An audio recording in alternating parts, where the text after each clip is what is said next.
चलिए ध्यान दीजिएगा, आज का हमारा जो टॉपिक रहेगा वो सिद्धांत के बेसिस पे रहेगा। मतलब जो थ्योरी दिया गया है बॉन्डिंग के अकॉर्डिंग, जो बॉन्ड है उसके अकॉर्डिंग कोऑर्डिनेशन कंपाउंड उप सहसंयोजक यौगिक में 3 थ्योरी दिया गया जो बहुत महत्वपूर्ण है। वो थ्योरी का नाम है, पहला थ्योरी है वर्नर्स थ्योरी, वर्नर सिद्धांत।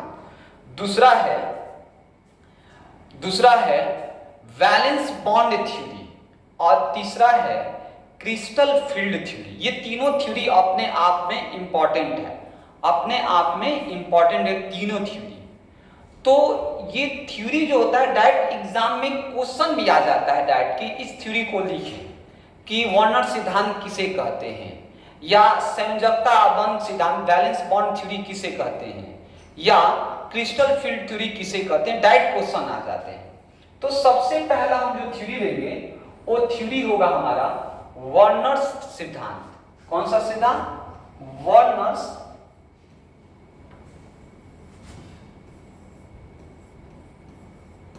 Werner's theory. क्या है थ्योरी, इसके बारे में हिंदी में आपको नोट्स में दिया हुआ है, आप समझिएगा, कोई दिक्कत नहीं। हिंदी में साइंटिस्ट का नाम वर्नर्स सिद्धांत बोला है। क्या है सबसे पहले समझिए।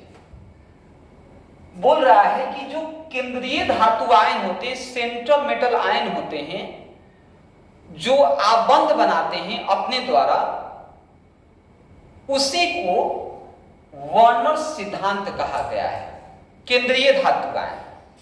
अब कैसे भाई समझते हैं? तो बोल रहा है कि इस बेसिस पर इसको 2 तरह से बांटा गया है। क्या? वर्नर सिद्धांत बॉन्ड के बेसिस पर 2 तरह का बांटा गया है। एक बांटा गया है प्राथमिक संयोजकता मींस प्राइमरी वैलेंसी, और दूसरा बोला गया है सेकेंडरी वैलेंसी मतलब द्वितीयक संयोजकता। क्या है बात समझिएगा, प्राइमरी वैलेंसी और सेकेंडरी वैलेंसी समझिएगा कि करते। एक है कौन सा? प्राइमरी वैलेंसी, और दूसरा है सेकेंडरी वैलेंसी। सेकेंडरी संयोजकता, द्वितीयक संयोजकता क्या है समझिएगा।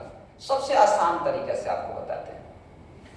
क्या है कि अगर आप प्राइमरी वैलेंसी बोलते हैं तो आप बोलेंगे जो ऑक्सीकरण अवस्था होता है, ऑक्सीडेशन स्टेट होता है, वही प्राइमरी वैलेंसी कहलाता है। ऑक्सीकरण अवस्था, जितना ऑक्सीकरण अवस्था निकल के आएगा ना, वही उसका क्या कहलाएगा?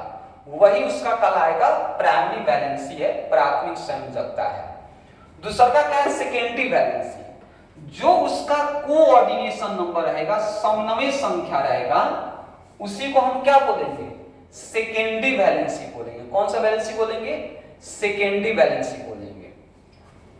प्राइमरी वैलेंसी क्या कहता है कि प्राइमरी वैलेंसी जो होता है वो वियोजित हो जाता है। वियोजित का मतलब आयोनाइज हो जाता है, वियोजित। अभी सब डायग्राम के माध्यम से आपको बताने वाले हैं। और ये जो होता है नॉन आयोनाइज होता है। कैसा होता है? ये वियोजित नहीं होता है। कौन? सेकेंडरी वैलेंसी, द्वितीयक संयोजकता वियोजित नहीं होता है। कैसे सर? अब यहां पे एक पॉइंट है कि सर कैसे समझाएंगे आप कि लिया जाए हमको, सर कैसे लिया जाए कि एग्जाम्पल के माध्यम से हम समझ सकते हैं। ठीक है, तो यहां पे एक और पॉइंट होगा आपका। ये बोला जाता है कि नॉन डायरेक्शनल होता है, मतलब इसकी कोई दिशा नहीं होती है।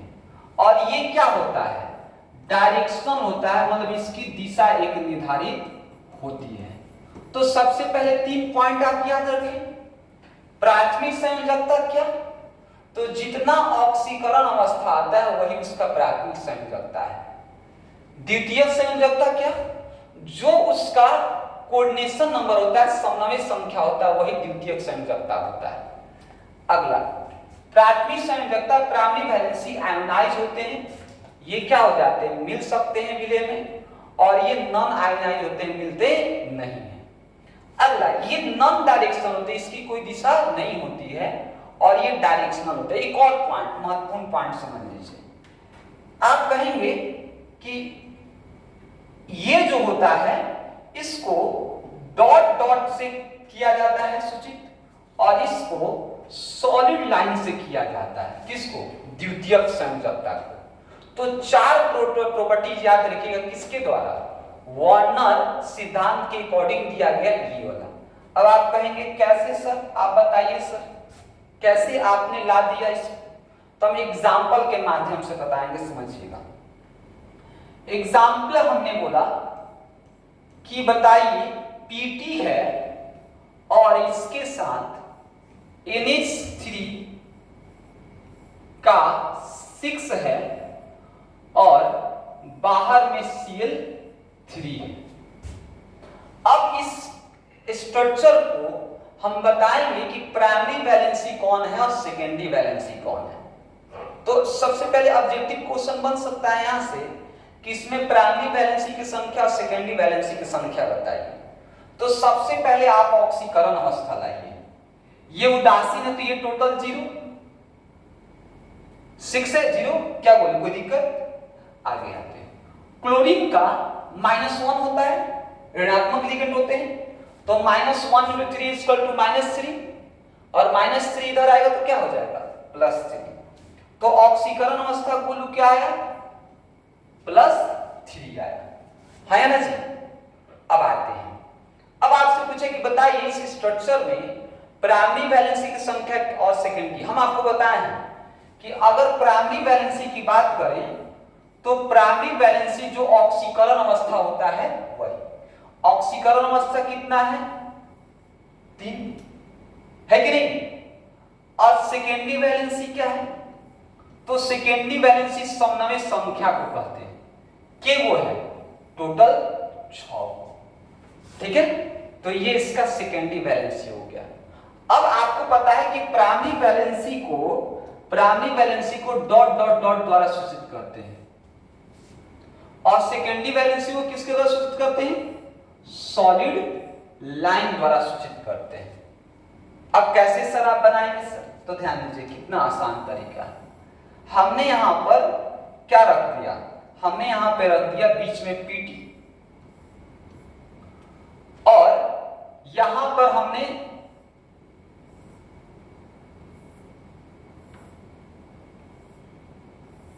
ये सॉलिड लाइन किसके लिए है, NH3 के लिए है। समन्वय संख्या इससे क्या आ रहा है ना जी, NH3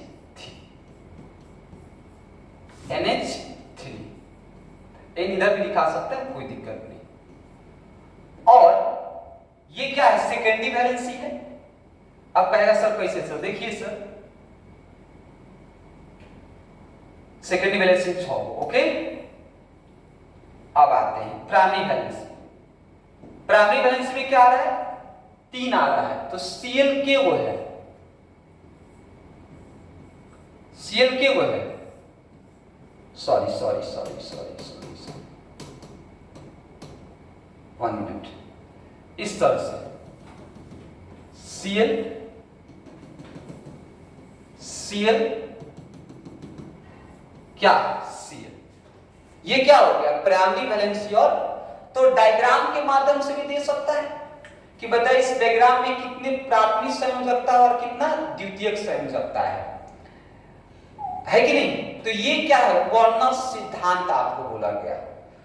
अब यहां पर फिर से हम लोग पढ़ेंगे दूसरा का सिद्धांत, जो अभी केमिकल बॉन्डिंग हम पढ़े हैं या 11th में पढ़ते हैं, VVT, जिसको संयोजकता आबंध सिद्धांत कहते हैं। वेरी वेरी इंपॉर्टेंट, यहां से सब्जेक्टिव भी आ रहा है और ऑब्जेक्टिव भी आ रहा है।